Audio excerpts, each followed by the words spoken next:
You've all been muted upon entry, but you'll have the opportunity to unmute yourself and ask questions. We just ask that you either use the raise hand function or you can physically raise your hand to let us know that you'd like to ask a question. And with that, Senator Golden, if you'd like to take it away. Thank you, Sarah. Hello, everyone. What is wrong with you people? I hear it's 78 degrees out there in the Rogue Valley and you've been cooped up for months. What are you doing inside on a Zoom? Anyway, thank you. Anyway, I'm in my Capitol office we have a smaller turnout tonight. So maybe most people are more sensible than you are, who knows? So this is our last week of 2 days a week of floor sessions. That's been all March. It's been Wednesdays and Thursdays, and I've been up here for that. Starting next week, it's Monday, Wednesday, Thursday, and I'll just be up Monday through Friday. Kind of got spoiled being able to do a long session at home, but that's starting to change. But it's still a very peculiar session. I jotted down bills that have me preoccupied, and there are a lot of them, but let me go over some and see how long I talk and see what I cover that you want to hear about, maybe that you hear what I missed. The most high profile legislation we've done all session was last week, Senate Bill 554. It was the gun bill, which some people were surprised that the Republicans didn't walk out. There were 5 of them here. And by the way, they are getting mercilessly beaten by their base. They're getting, and we hear about death threats because their far right base is so angry that they showed up and gave us a quorum to have that bill. I personally think they had a very orchestrated presentation of floor speeches that were fairly skilled, and it ended with a party line vote. All but one Democrat's voting for it and all the Republicans against it.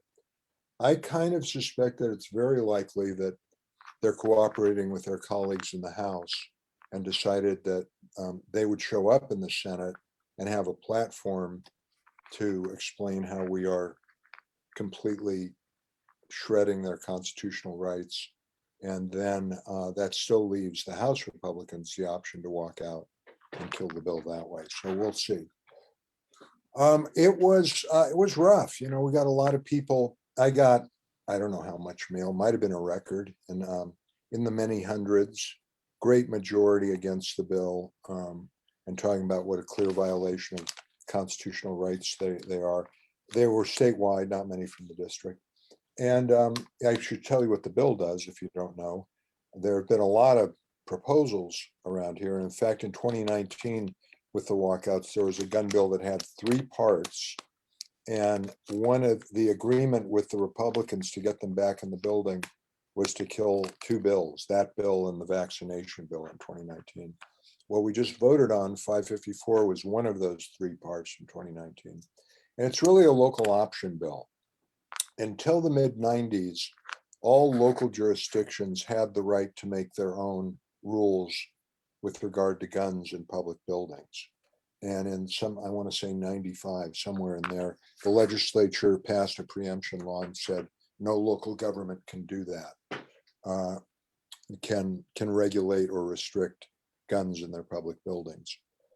State bill, or rather court buildings can do that. So like the Justice Building in Medford, you can't take any firearms. But so this bill 554 gives that authority back to local governments, which is to say the Ashland School District, Medford School District can now pass a bill saying no firearms on their campuses if they choose. Any city can pass that for their city halls, or county could for their libraries. And the bill also does that, prohibits firearms in state buildings.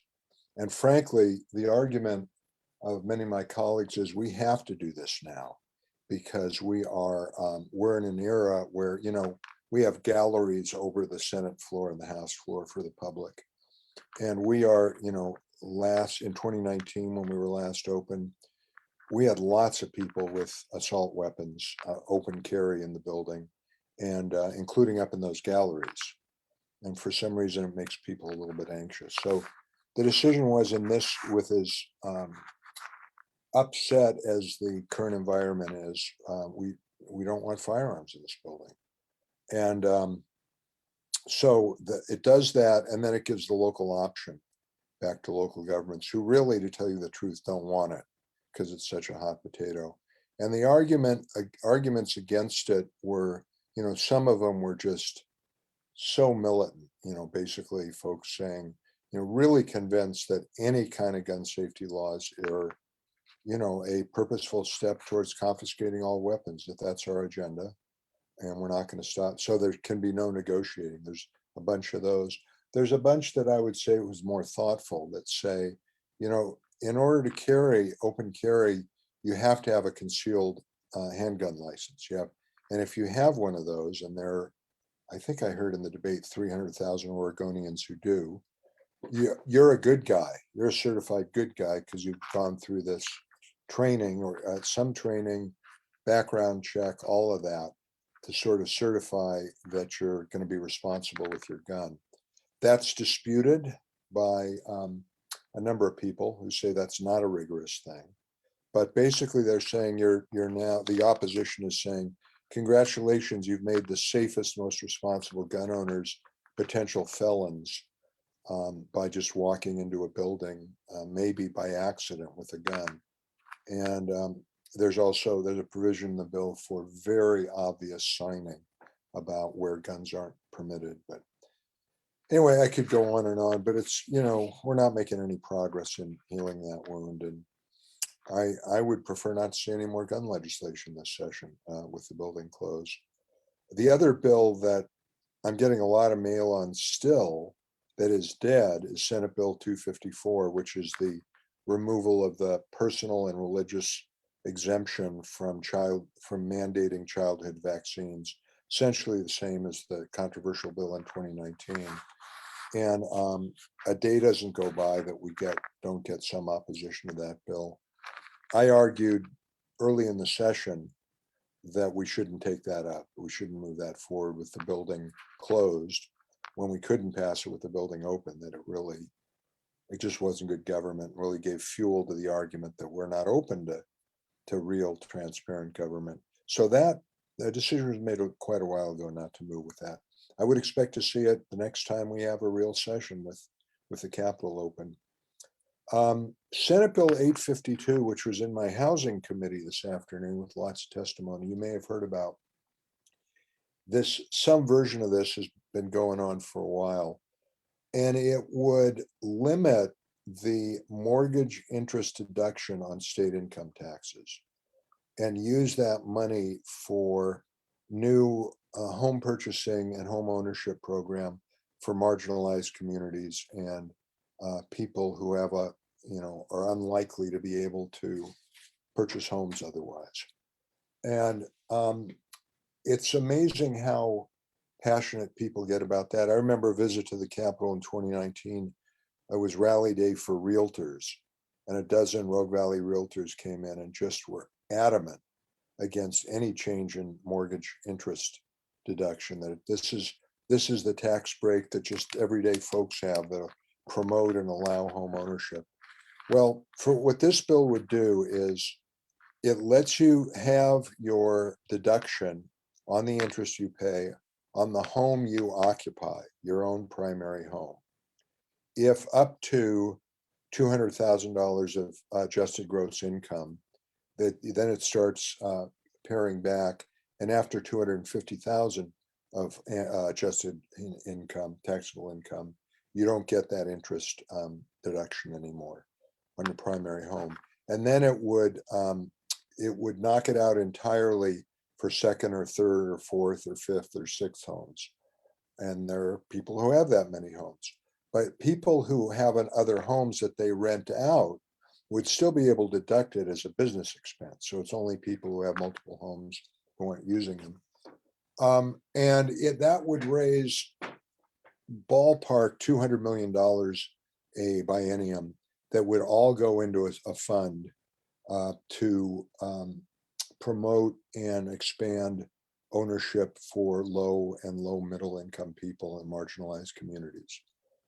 And I feel really strongly, the reaction is that's another one where we got thousands of, not thousands, lots and lots of emails, most of them form written. And it really sounds like people, I'm going to read you something. I'm going to just read you. This one came in yesterday. This wasn't a form. And I only need to read the last couple sentences. Person talks about the bill and describes it accurately, understands what I just said about it. And she closes by saying, even though I am nowhere near the tax bracket that will be affected by this bill, I am adamantly opposed to Oregon once again trying to take what I have rightfully earned. I am requesting a no vote on your part. So there's some sense, because it's been around so long, that God wrote on a tablet that thou shalt have your home interest deduction forever, like it's a natural order of things.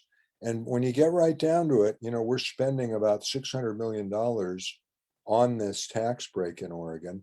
And that is how we how we subsidize housing in Oregon. And it's going very largely to the wealthiest, somewhat to more middle and upper middle income. And we are still barely getting a grasp on homelessness. And so I'm pretty strong for this bill.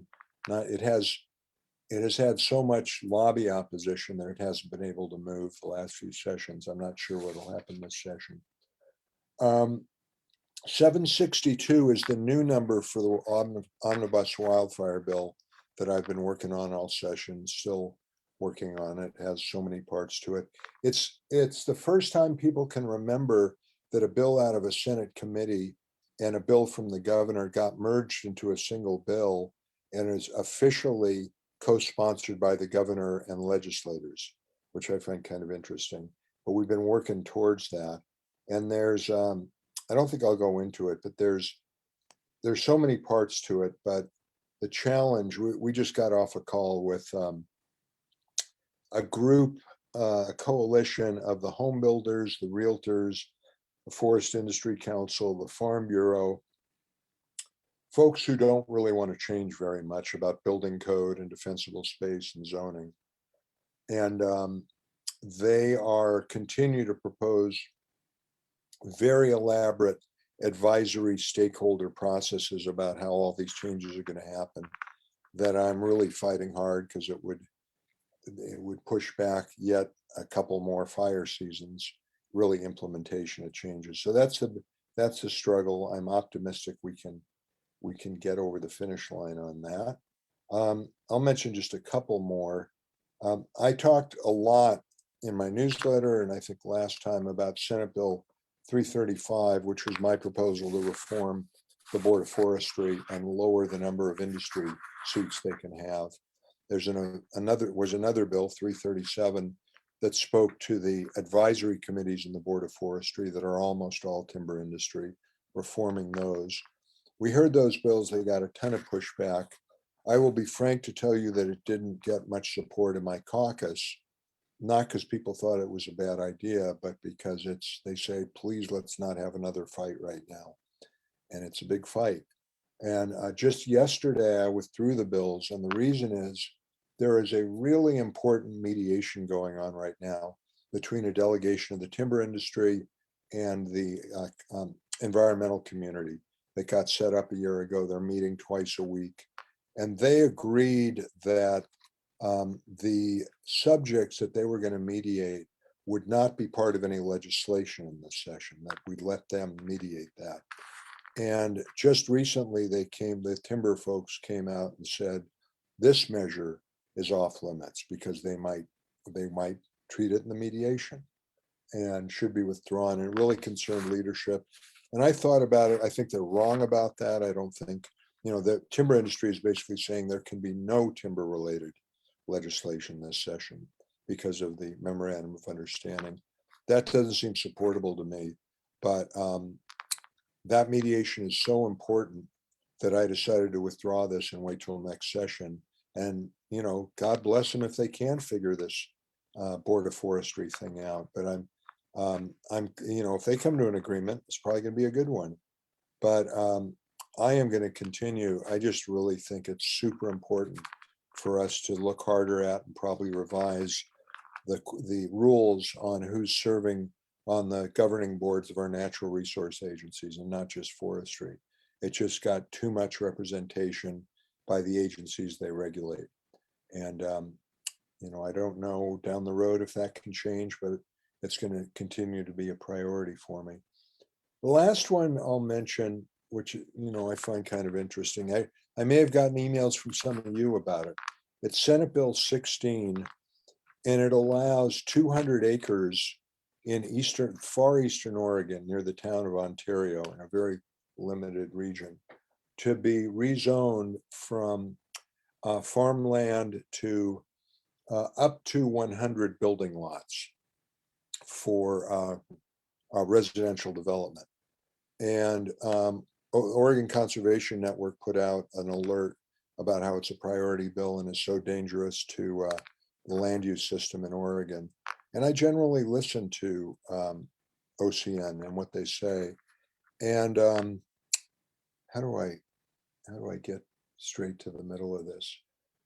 This proposal came out of a multi-year process after a working group and commission was formed for economic development issues in Eastern Oregon. And the issue there is that they are part of the same kind of metropolitan statistical area as Idaho cities that aren't regulated. This also came up with our climate legislation.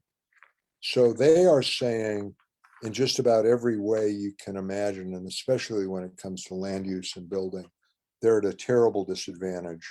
And everybody goes over and builds exactly what they want in Idaho, 10 minutes away. And I think there's something to that. And that started this commission work. And after 4 or 5 years, they came up with this plan that's Senate Bill 16. And they, as I say, it's up to 100 homes on the very, very far east rim. It can't be prime farm soils. It can't be class 1, class 2, class 3 soils, which means that you're getting pretty much to star thistle land. And it's all along an existing highway, so it's not going to cause the kind of sprawl that we're talking about. And basically, as I read the emails from folks who wrote in, the main concern, they said that this is a grave threat to our land use system. And, I think that kind of the idea was it's camel's nose under the tent, and you let them do this, and the whole structure of our land use system, which is stay off of resource land, stay right into the city, would be in danger. And I got to tell you that I come at this after, one term as a Jackson County commissioner in the late 80s. And at that time, we made decisions on disputed land use cases. Commissioners don't do that anymore. They have a hearings officer that does it. And, I was in the minority on the board, a strong supporter of statewide land use planning and those kinds of restrictions. And my colleagues hated it. But I came to understand the problem with the statewide system that is designed around the Willamette Valley. And I thought there was some crazy stuff going on with what was classified as EFU land in the Rogue Valley. And I thought we were forced into some denials of applications that in some cases made sense to me. So it gives me a certain amount of sympathy for what's going on in Eastern Oregon. Their economy is terrible. There's no question about that. And, they got working class folks who've been, as cattle's changed and timber's changed and everything else are just really hurting. They put enough sideboards on this measure about what kind of development could happen that I really waited hard. I can't remember a bill offhand that had so many environmental minded folks sending me emails saying don't do this, and I did it. I voted yes.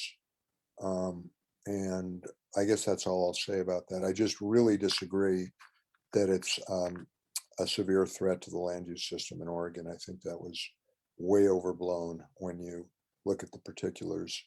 And I get a little antsy when I'm on the opposite side from the Oregon Conservation Network, but there you have it. I think I'm going to stop there. There's more I could talk about, but that's probably enough for right now, and see what questions you might have. Great. Yeah. If you'd like to ask a question, you can either use the raise hand function, which is in the reactions section on the bottom bar here on Zoom.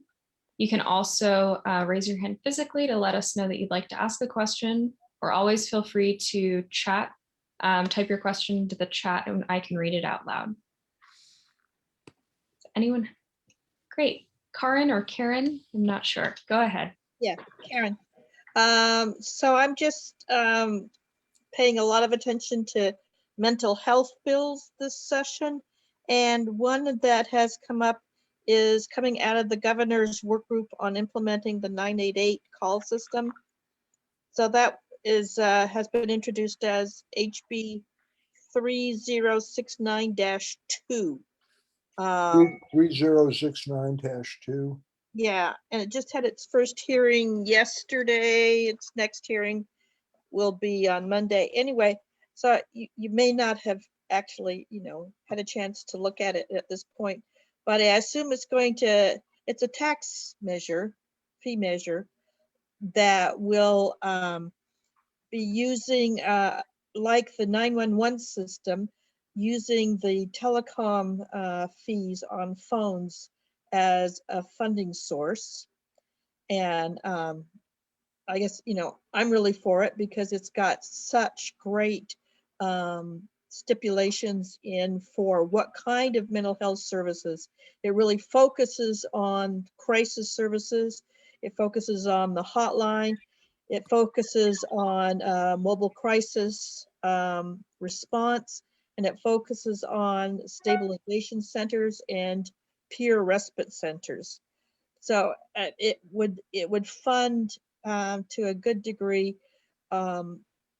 a way of expanding really essential mental health services in major parts of the state. So I'm just wondering if you have seen it, if you have any thoughts about it, if you expect to see it in Ways and Means or anything. I'm reading it right now. These things always, and the answer is no, I haven't studied. Karen, I've been neglectful on mental health issues this session. The one that I know about and support, I think I'm a co-sponsor, is the one for mobile response units, the CAHOOTS bill. 2417. Mhm. Mhm. This is a good partner with 2417. Mhm. So, when you talk about the purposes, I'm completely in. Those seems like well-targeted, underfunded needs. Generally, when bills come out like this, there is a battle about whether it should come under the umbrella of tax increase, the fee versus tax argument. And if it is a tax increase, it needs a 2/3 vote of the legislature. And that is, I guess I'll flat say, impossible in this environment. That I do not know a Republican in the building who would vote for any kind of a fee increase. That may be too broad, but I don't know of any. So I think it's to go anywhere, it has to be interpreted by LC and maybe the Department of Justice as not a tax increase. And there have been contradictory findings over different bills on that over the years. But I will, maybe ask Sarah to give me a good briefing on this and read it, and maybe get more involved with it. Who knows? Appreciate it. Yeah, I'm looking at the comes from the Speaker Kotek. That's always a good sign for its potential passage. Thank you, Karen. I see a question from Julia. You can go ahead. Yeah, I have two, but maybe you just could pick one. You mentioned that the timber industry is having mediation meetings with the environmental community, correct? Yes. And I think you said it's been going on for years? No. A year ago, I don't know what I said exactly. A year ago, the governor announced this memorandum of understanding that she worked out between a slate of timber industry people and a slate of the main environmental groups on where they would come together and try to mediate an agreement on forest practices and develop a state habitat conservation plan and more restrictions on pesticide use in the forests and maybe some other things. It was a little vague. And the real reason, and nobody had brokered a deal like that before. And the real reason was both sides had initiative petitions ready to go for ballot measures on a few different things, pesticides, a habitat conservation plan. And they kind of looked at each other and said, do you want to go out and raise millions of dollars for these ballot battles or not? And they said, well, why don't we talk for a while before we do that? And it became a bill that we approved in special session. And the actual meetings, they started meeting like 2 months ago, something like that. Okay, I got the impression they'd be meeting for years and there was no resolution. Anyway, I'm glad that's happening. And the other question is, I think we have a ballot coming up in May, but and you may not want to comment on this, but changes to the quorum rule to prevent the walkouts, to get the quorum at 50% instead of whatever it is. So how is that coming along, changing the quorum problem? Well, first of all, I think, I'm pretty sure, you can't just refer that to any election. I think it has to be November of an even numbered year for a constitutional amendment. And that's what this would be. I got my League of Women Voters friends saying that's true. So if we did, we still have the ability to pass a bill to put it on the ballot. Just need a 50% majority to do that. There's speculation the Republicans would walk out before they'd let us vote on something like that. And if we did, it would be a year and a half from now, November 2022, before we could vote on it. But you're saying that the Republicans could prevent that vote? By walking out on the vote to put it on the ballot. Thank you, Jeff. I'd like to tell you something different, Julia. Have you considered tying them to their seats with sturdy ropes? I think that and more violent measures have been suggested.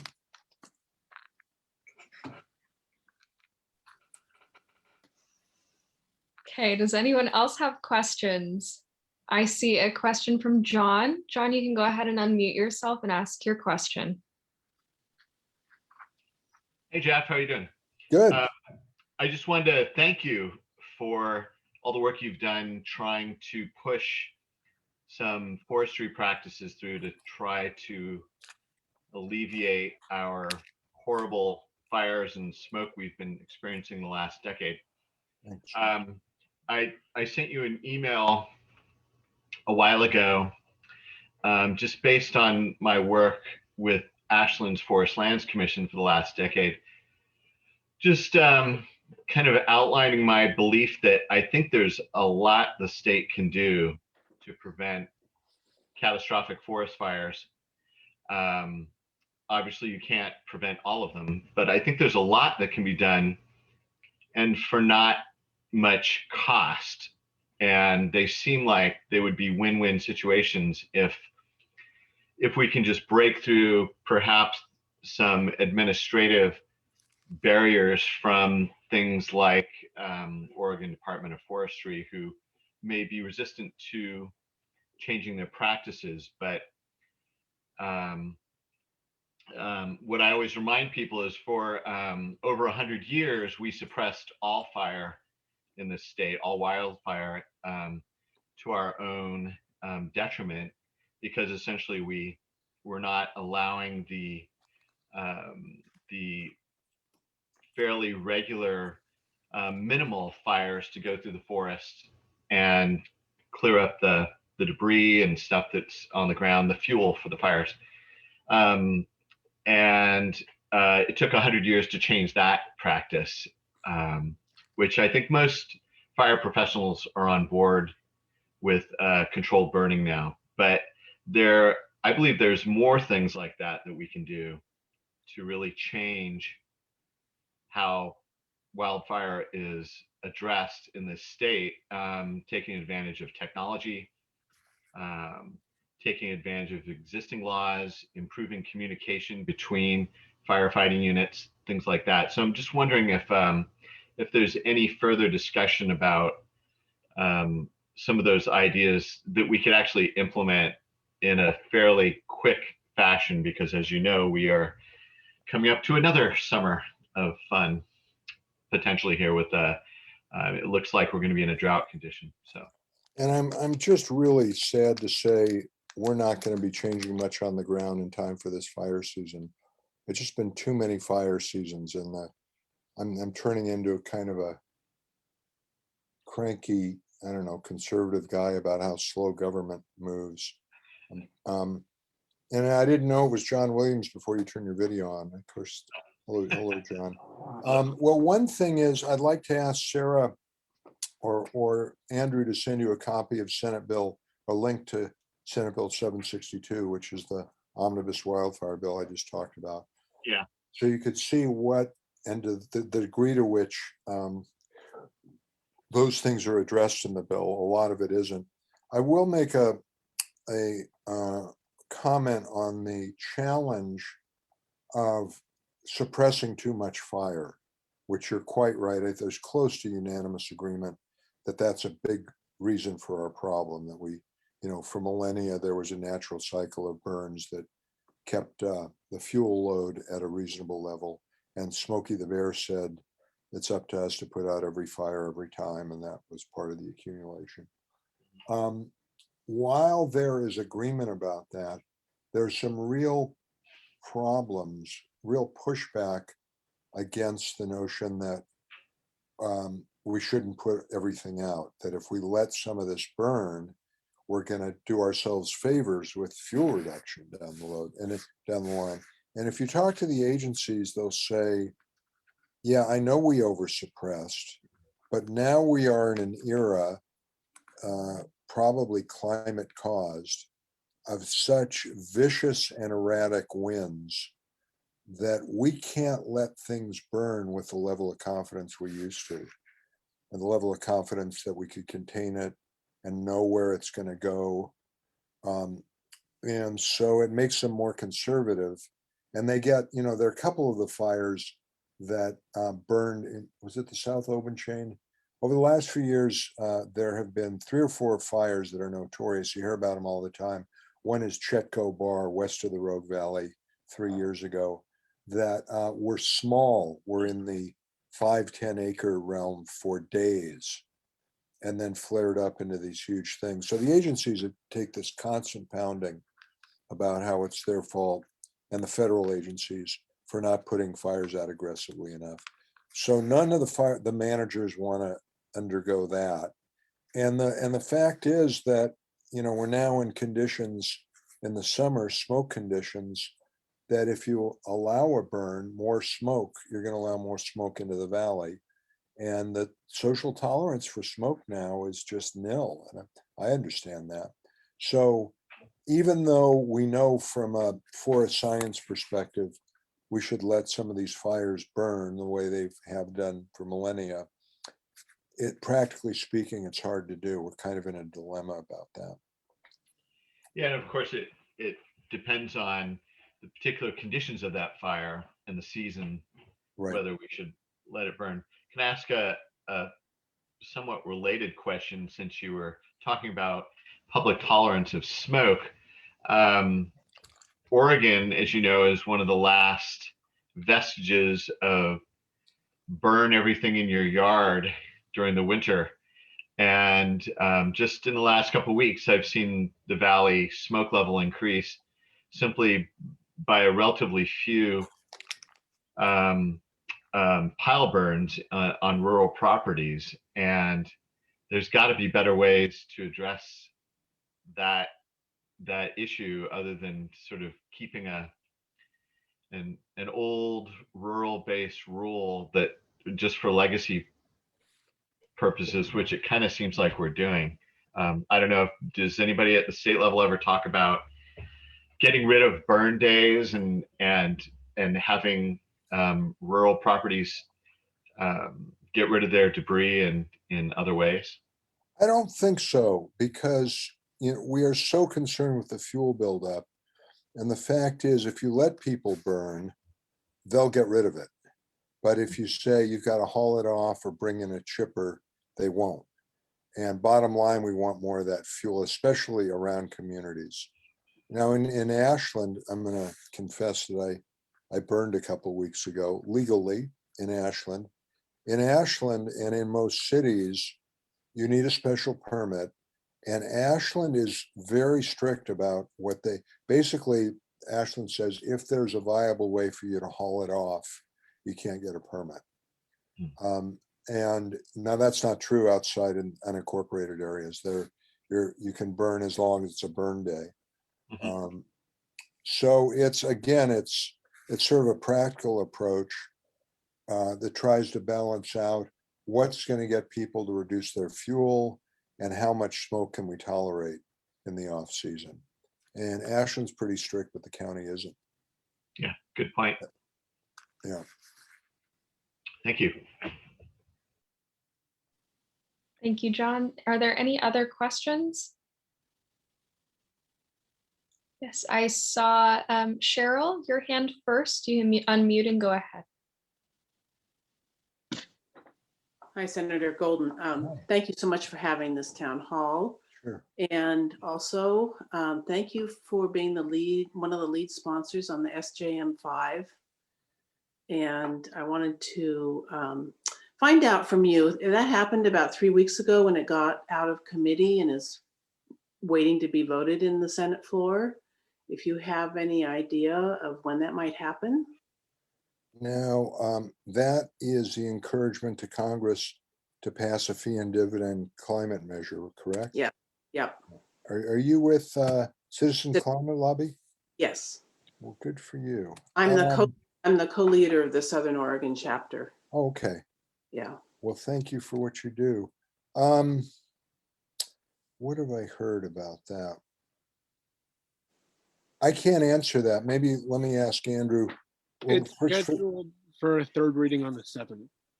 Third reading on the 7th? Yeah. So we'll Okay. have it on the floor next, what is that, next Wednesday? Yeah, and if it's scheduled for third reading, that means it's going to the floor. That means there's confidence from leadership that there's enough votes to pass it. Great. I wanted to let you know that today Representative Deutsch reintroduced the Energy Innovation and Carbon Dividend Act, which you also endorsed, and thank you for that. So it's now in the Congress, and we're very excited. Really appreciate Citizens Climate Lobby. You folks have been focused and persistent. They've been nags, good nags. Thanks. Thank you, Cheryl. I saw Tyler's hand next. You can unmute and go ahead. Hello, Senator Golden. Thanks for having Tyler. us. Yeah. I remember you speaking earlier this year about an opportunity we have to help local businesses by disconnecting some federal tax loopholes. I know the walkout kind of messed that up a bit, but I'm curious what the regrouping effort has looked like and if there's anything we can do to help out with it. It's probably not going anywhere. And things got so complicated this year fiscally. One thing is you're talking about the disconnect that would let us have the revenue to create our own business relief program, disconnecting from Correct. Trump tax goodies that were in the first CARES Act. Gosh, where to start? One thing is that with federal assistance and other things that we didn't count on, it is likely that the kicker is going to kick this year. Do people know what I mean? You know, basically, that we're going to have revenue, and I can't exactly tell you why this is. The actual revenue is going to come in more than 2% over what was estimated 2 years ago. And when we do that, we make according to the Constitution, we rebate what effectively would be almost $1 billion to Oregon personal taxpayers. And this comes from a tax compromise 30 years ago, and it's in the Constitution. And there's no state with anything like it but Oregon. And if I can rail for a moment, what it means is then when we have positive revenue years and should be investing in all kinds of things for a rainy day, we can't. So I mention it because if we do that disconnect, it's almost certain that we will kick the kicker, and the net effect would be losing revenue. So that's one piece. Another piece is our smartest revenue people are having a really hard time telling us how much money we're talking about, because it's so complicated and it kind of triggers over a different amount of time. And there was another round, there was something that had to do with the PPP payments that happened during COVID, and how people got that income and somehow can then claim a tax deduction for the money they pay out from that PPP fund. So it's sort of like a double dip. And if we disconnect from that, there's probably hundreds of millions of dollars to be had. So I'm sorry, but this just really gets complex. It seemed very straightforward. And besides that, we're not finding the political will and democratic leadership to take on the battle where we get pegged with raising people's taxes in the time of COVID. And it's crazy making, because I think we surrender too early in the message wars. Yes, it's true the Republicans have simpler messaging than we do, and sometimes it's more effective, but we got to fight back. We got to find ways to clearly and relatively simply, say what we think is true about these policies. So I'm a little frustrated with all this. Bottom line, I don't think we're going to see a disconnect from federal tax on these things. Thank you. Thank you, Tyler. Next, we have a question from Elib. Yeah, that's right, Elib. Hi, Senator Golden. It's good to see you. You too. I have a question about Senate Bill 248, and I really appreciate the work that you have done with that. I'm working at the fire site in Phoenix right now, doing a lot of fire relief efforts with Rogue Action Center and Rogue Climate and others. Say just a little more about what you're doing. We have a fire site that provides food and clothing and supplies for fire affected folks who at Shops 24 there. Shops at 24, yeah. And we see between 300 and 500 unique individuals a week still. And the need is really out there. And obviously most of these folks are the more vulnerable and affected population. And they're low income, and a significant portion of the folks that we see are also houseless, either due to the fires or due to COVID.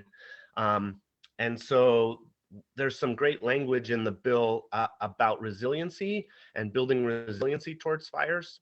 And a lot of the language in Oregon's land use system and development codes are geared towards protecting property owners without a lot of thought around the resiliency and emergency preparedness for renters and people living without shelter. And so I wonder if you could talk about what this bill might do to address some of those shortcomings and some of the lack of resiliency that those populations deal with.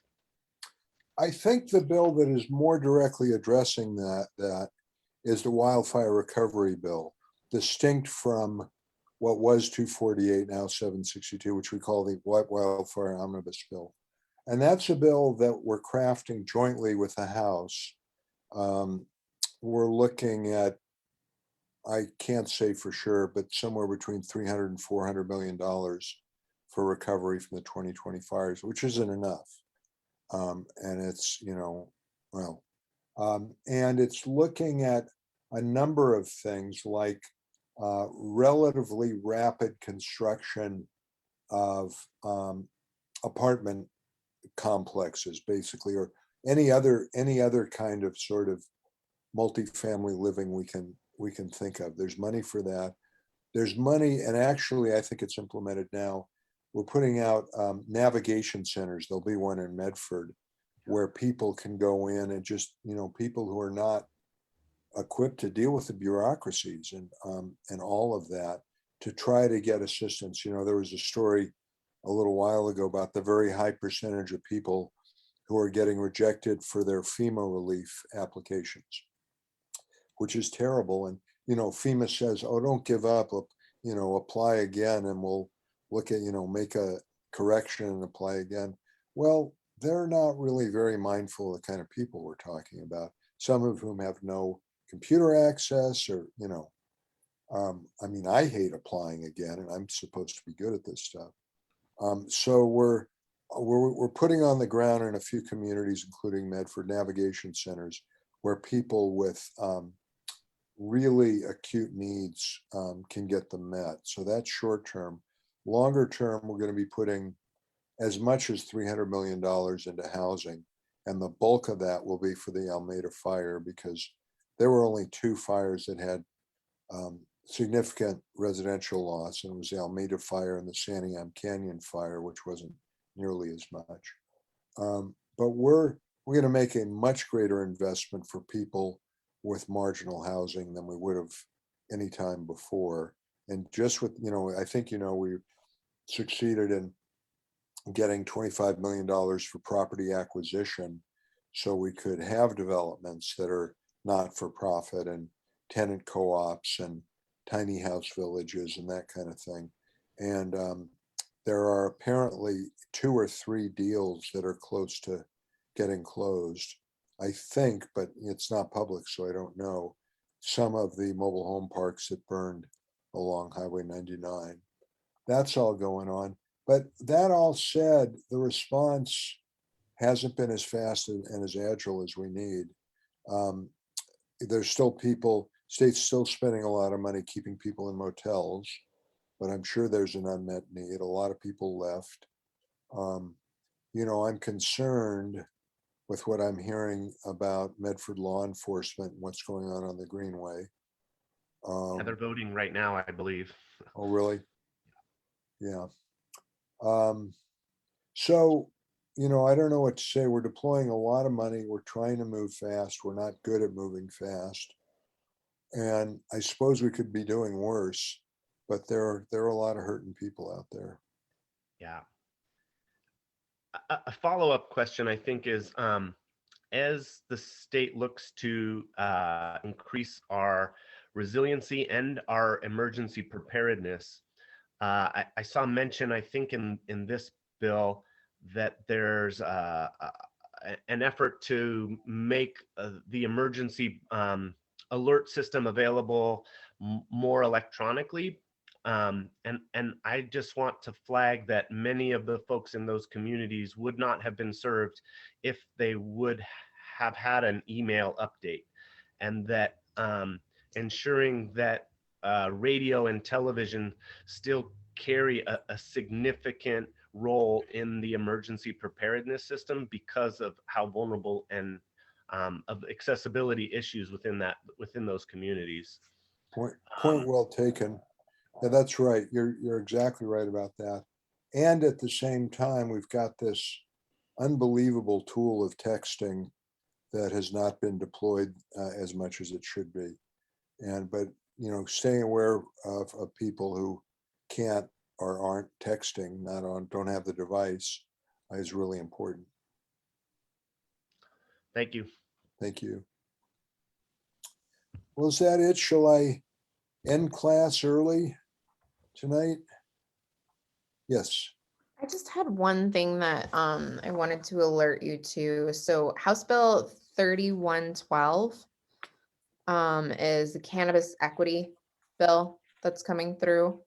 I think as a public health professional, I want to say that there is potential for a lot of good in that bill. I'm also very concerned about the attempts to erode the Indoor Clean Air Act built into that. Can you say what it does? So some of it is looking at the sort of drug-related charges that folks have racked up around cannabis use, and sort of balancing those scales, right? Calling that back into a space of justice. And again, the part that I'm really concerned about in that bill is that there is explicit carve-outs for on-site cannabis use, inclusive of smoking. And I think for a bill that is targeted at equity, that really misses the point, right? Because we are talking about our service class that is going to be consistently exposed to secondhand smoke through that process. And that's a really big equity issue that the Indoor Clean Air Act really started providing worker protections in that space. And so I think it's incredibly alarming that the bill wraps this in equity and includes that piece that the tobacco industry has very shrewdly aligned into cannabis to make sure that they are backtracking some of the Indoor Clean Air Act protections. And you think there's a lot of merit in the bill if that part can go away? Yeah, I think there's some great parts in there, but I think that's something that needs to be really addressed and stricken out of there, because I understand the desire to build economy around this plant that wants to grow all over Oregon very well. I understand the desire for economy in that space. I think we're running into a lot of problems when we start eroding public health protections for workers that are often overlooked. We have badges for hospital employees that track their exposure to radiation, but we don't do that for folks that work in agriculture and their exposure to pesticides, or in this case, the employees that would be put in harm's way working in secondhand smoke environments. Well, I see that Rep. Marsh is a sponsor on that bill, so I'm going to ask Andrew to help identify the section that you're talking about and have a conversation with her and relay your thoughts and see if what she thinks about a bill that doesn't have that part. Yeah, and I'll reach out to her as well, but I wanted to bring it because I know it's probably going to come to you as well. So we'll see. As you probably know, the ratio of bills introduced to the ones that make it across the building are, in the 1 in 10 range. Yeah. So thank you. Thank you all. I sure enjoy these conversations. If you like them, We have another question. Oh yeah, is it Gary? Tamsin has a question. Sorry to interrupt you. Yeah. Hey, I put a question in the chat about and if you, so this is So Black. Mm-hmm. You were terrific on their early call, and what they have is this legislative bills of interest, and didn't know if you knew about it. I can't reach out to you. I'm not So Black, I'm white, but you were so helpful, or reach out to them in an early call, and I have a lot of respect for this organization. So I just wanted to let you know about it if you don't, and if you do, great. We've been getting correspondence from them, so Excellent. I'll be very surprised if we don't have that. Yeah, great. And the email was to Andrew. Good, thank you, and thank you so much for your support of them. I think it's fabulous that those groups are forming well. I do too. I will admit to a little tension for me, and that is there's a bill, the number I'm not going to remember right now, but I think the bill that's probably on their list that probably has the most momentum is a bill that does a couple things. One, it lessens some Measure 11 mandatory minimum sentence